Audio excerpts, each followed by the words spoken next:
You know, there's been a lot of conspiracy theories surrounding the whole D4vd and Celeste Rivas case. There's been a lot. You know, I've been going through every day. There's a new connection found, and there's a new crazy thing that's happening. But today, ladies and gentlemen, I genuinely believe that we have found the craziest connection between David's weird obsessions and the death of Celeste Rivas.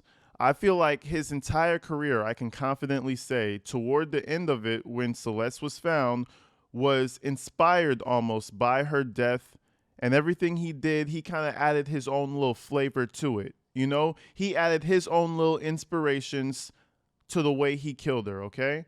Because I'm going to show you a few things that line up too perfectly. I don't really believe in coincidences like this. When I tell you this doesn't even feel like a conspiracy theory to me, he's literally telling us across interviews, across songs, and now he's telling us through the body of Celeste Rivas. He's telling us he did it through her body. Before we even begin, I just want to show you a picture of Celeste Rivas' autopsy, right? I just want to point out three things. I'll highlight it for you. Right here, the eye. It says globe not present. You go down to the fingers. There are two absent fingers on the left side. Those are the three things I want you to focus on. Two missing fingers on the left side of her body and a missing eye. Now you might just say, oh, she was dismembered, she was chopped up. It's just random. It's not. David was obsessed with death, and he was obsessed with everything around people being dismembered and gory stuff. Let me show you an interview that he did that's going to blow your mind, bro. Let me just play the intro music real quick. I'll be right back.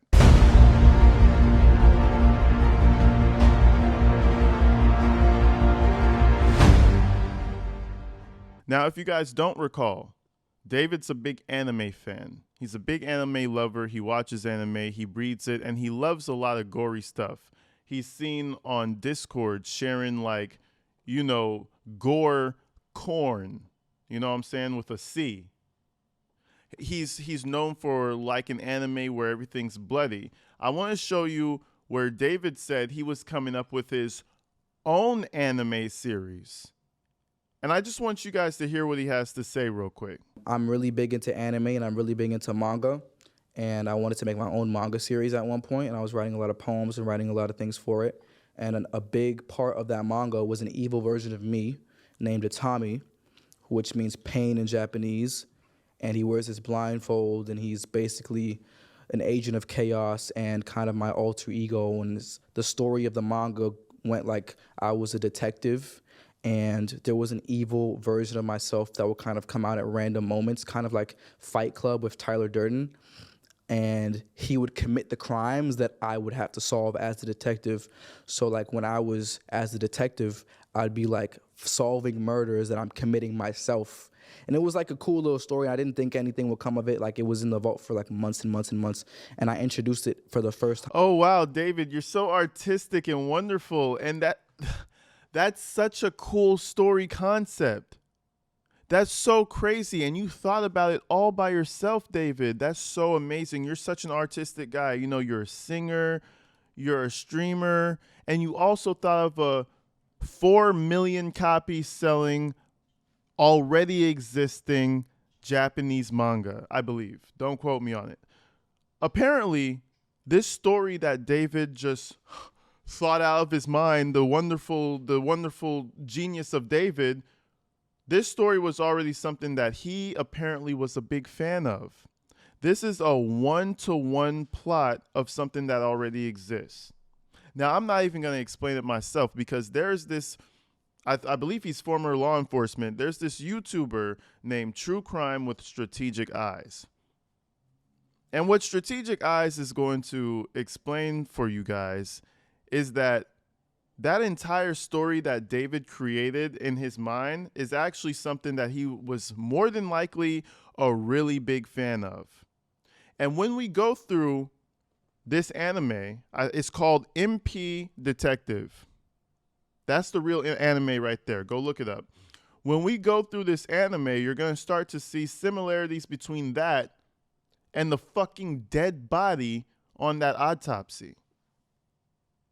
MP detective. But let's go ahead, before we get ahead of ourselves, let's go ahead and see what True Crime with Strategic Eyes had to say. The main character's wife.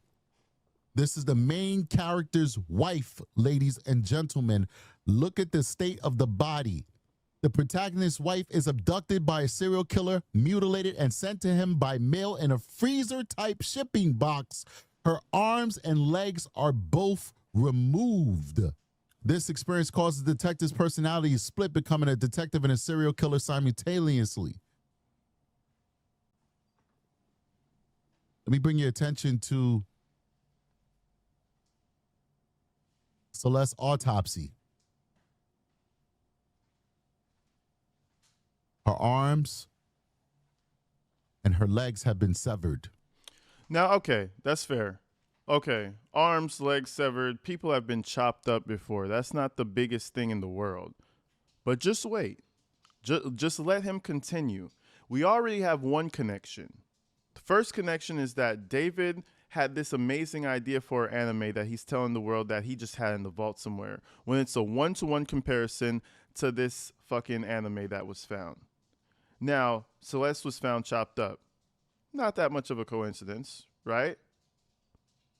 Let's continue. In MPD Psycho, the repeated removal of left ring and pinky fingers is mainly symbolic and structural. Identity reduction. Fingers, especially on the left hand, are tied to identification and uniqueness. Removing them shows a person being reduced to partial, incomplete identity, fragmented self. The series heavily explores split or unstable identities and psychological fragmentation. The left side theme. The left side often represents distortion, instability, or altered perception in the series. Loss of connection, ring, pinky fingers symbolically relate to social ties and binding relationships. Their removal suggests severing connection to normal life or identity. What the fuck? Now, mind you, this is specific to this anime. We have ourselves a dead body with 2 missing fingers on the left side, perfectly matching that specific anime. This guy, see, the problem with David is he's living in his own world. He's a fucking weirdo. I wholeheartedly believe that he removed those fingers because he wanted to separate the soul tie between them. What does it say? It says the ring, pinky fingers symbolically relate to social ties and binding relationships. And cutting them would symbolize a loss of connection. I don't know, man, but it gets worse, right? So we have the missing fingers. It's in the anime. You know, all this, that, and the other. It gets worse. Let's keep going. Left eye. Left eye. In MPD Psycho, the barcodes over the left eye are part of the story's larger idea that certain people are artificially manipulated or programmed. What the left eye barcode means, identification cataloging the barcode functions such as a literal product code. It marks individuals as if they are items in a system, not independent people. Now, understand, people, this is anime. Anime can be so deep and profound because I'm also a fan of anime.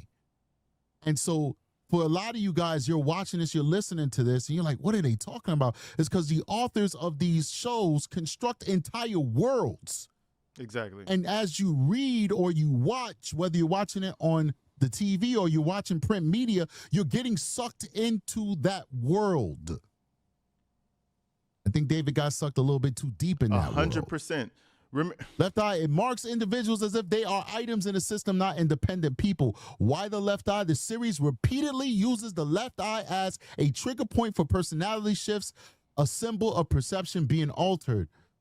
I'm going to let him get Control through the versus whole thing. autonomy. Barcoded characters often show detachment from normal motion, are more susceptible to external commands or influence. It reinforces the theme that identity is the story is constructed, not natural.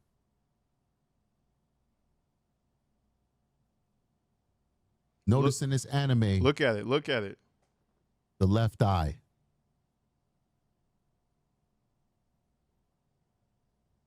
The left eye functions as a visual cue for identity shifts and personality switches in the protagonist, a symbol of control and manipulation, a hint that the characters' minds are not entirely their own. In this anime, the left eye is symbolic for somebody who is under the control of somebody else. And as you can see in this one, he opens up her eye and she has a barcode on her eye. The removal of that left eye, possible removal of that left eye from Celeste, could have symbolized David retaining control of her. She belongs. And let's just say that's crazy, because a lot of people are saying that's a stretch. The only reason I don't think that's a stretch is because of his interviews. And I have another one I'm going to show you. I think that's crazy because now let's just go back to the autopsy for ourselves. Globe not present. The other one, Globe with extensive post-mortem changes. Why weren't they both globes with post-mortem changes? A lot of people are like, oh, well, maggots ate them. How come the maggots didn't eat the other ones? Or I don't know. We got a globe. We got one left eye missing. We got 2 fingers missing. And this is the official report given by the medical examiner. At the same time, we got David over here on interviews talking about how he has this profound idea about this psycho detective who has 2 personalities and he has to solve his own crime. He's literally saying word for word this anime. But it gets even worse. Let's move forward, right? This is an interview David had with some, I don't even care who it was with. It was an interview David had, and he was talking about how he's had multiple relationships and they kind of taught him some things, and he's not seeing anyone right now. He's single, and he kind of explained something called the string theory. And it's basically how in Japan, they believe you have one soulmate, and once you connect with that soulmate, you can't have any other soulmate. But there's a way in his mind that you can disconnect those connections, and it happened recently for him. He feels as though Celeste was his soulmate, and the only reason he could, cut those ties was by taking her finger in her eye. That's how I'm seeing it. But let's watch this interview, and you'll see what I'm saying. The coincidences are too close. With this interlude, it's kind of like telling my view on what the invisible string theory is, or the scarlet string, or the whatever. This is so many different names. Is that for like it. that? Is it also connected to like the rope that's around? Yes. In the In the music album video? cover, I'm covered in this string, which is representative of the invisible string theory. But throughout the entire project, I wanted everything to feel connected. I wanted everything to feel holistic and have a through line that everybody could understand. And with the interlude, it's kind of And mind you, this is later on assuming that she's dead already. Okay? Keep that in mind. explaining from my perspective how it was taught to me, because that's a real conversation that happened. And the irony of it was that person that was saying, I love you, she's not in my life anymore. So it's like people say that the string can't be cut and the connection cannot be severed, but I feel like it can sometimes. And that's why I wanted to put, Afterlife and all these songs that feel like endings and conclusions and goodbyes on the project to kind of solidify that message of this is the end of something, not the beginning. And can you break down the invisible string theory? Yeah. Mind you, if we go into his album, the ending songs, the 14th track is called Ghost. The 15th track is called Afterlife. He's telling us in this interview that he actually had this conversation in real life, and he drew from that inspiration. Bro, he's literally telling us. Hold on, let me back that up. From my perspective, how it was taught to me, because that's a real conversation that happened. And the irony of it was that person that was saying, I love you, she's not in my life anymore. So it's like people say that the string can't be cut and the connection cannot be severed, but I feel like it can sometimes. And that's why I wanted to put, Afterlife and all these songs that feel like endings and conclusions and goodbyes on the project to kind of solidify that message of this is the end of something, not the beginning. And can you break down the invisible string theory? Yeah, so basically it's like this, it's a South Korean ideology where from birth we're connected to our soulmate. It can be a lover, friends, teachers, anybody. You're connected to them from birth, and you're led to them through the course of your life to meet them or, interact with them at some point and to help them, or they add something to your life. It's South Korean ideology. My bad. I think I said Japanese. almost transactional, but it's like an emotional transaction. Like you're meant to help this person, or you're meant to learn something from this person. Like me and you could have a string. Me and you could have a string. Me and you have a string. You know, so You have everybody. many strings? There's so many. Yes, you're connected. Okay, I'm not trying to hear the whole bullshit fucking interview from a bullshitter. But if you're following on, he's a big fan of this anime. She dies in the way that this anime's protagonist's wife dies. He believes in this weird string theory to where there's maybe a way he can clip a soul tie somehow. We don't know how, maybe through death. I just feel like he's been telling us this entire time, and he's almost been parading it around because he felt as though he was never going to get caught. I don't really know why he left her in the Tesla for that long, because if he actually was able to move that car without the police finding it, no one ever would have found out probably. She just would have been another missing minority somewhere in LA. It happens a lot. She just would have been another missing girl.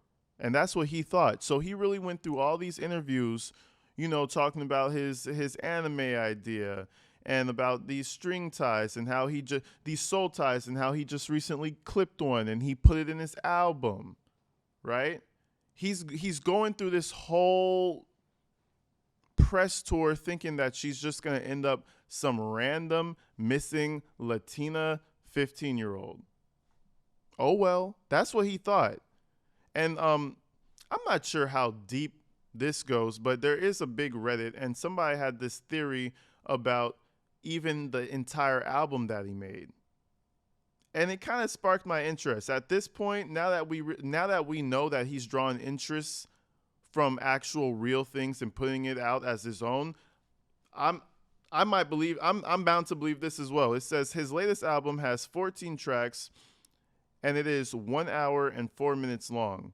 This man is sick. His standard edition album has 14 tracks, with the 14th track being Ghost, and the 15th track, which he added later, being Afterlife. And mind you, she would have been dead at 14 and found at 15. Now again, we might be looking really deeply into even his track list, but at this point, the way he fancies himself as a very meticulous person. And now that we know he thinks that way, it very damn well could be something that he was trying to put out as like some symbolic meaning. Let's continue. The entire deluxe extended album is 1 hour and 4 minutes long. Crazy how he planned all this out to coincide with the age of Celeste. And then they put correction. Someone pointed out that in the comments that the standard album is 15 songs with Afterlife, and that the deluxe album is 1 hour and 5 minutes. Unfortunately, not able to change the title, but I think the connection is still the same, as Celeste would be turning 15 years old. You guys let me know what you think, but I do think there's some connection with that anime for sure. There's no doubts to it. And if there's a connection with his mind with that anime, there's probably a connection with the protagonist's wife dying that way with Celeste Rivas. But you guys let me know what you think in the comments, man. I'm going to see y'all real soon. This one kind of blew me away. He's been telling us the entire time. Crazy. But anyways, I'll see you real soon, folks. Peace.